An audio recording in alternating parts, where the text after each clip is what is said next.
দলের পক্ষেই মানুষের কাজেই তার ধারাবাহিকতায় আমার বিশ্বাস বিগত দিনে তো কোনো নির্বাচন হয় নাই। যখন নির্বাচন হয়েছিল তখন বাংলাদেশ জাতীয়তাবাদী দল নির্বাচনে সবসময় বিজয় হয়েছে। ইনশাআল্লাহ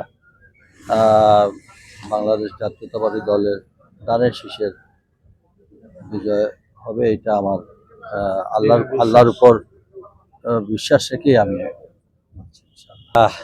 নির্বাচন এখানে আসলে এমন একটা নির্বাচনী এলাকা যেখানে সবচাইতে রিসোর্সফুল এরিয়া, অথচ এখানের সঙ্গে বিমাতা সুলভ আচরণ করা হয়েছে।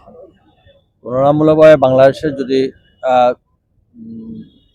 প্রেক্ষাপটে চিন্তা করা যায় তাহলে এখানে কোনো যোগাযোগ ব্যবস্থা থেকে শুরু করে প্রতিটি ক্ষেত্রেই মানে একটা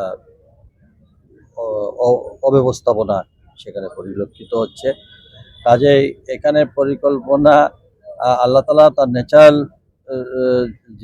যেটা ওইটাকে ধরে রাখতে পারলে এর থেকে আর কিছু আশা করি জনগণের সহযোগিতা, আপনাদের সহযোগিতা, আল্লাহ পাক রব্বুল আলামিন যদি বাংলাদেশ জাতীয়তাবাদী দল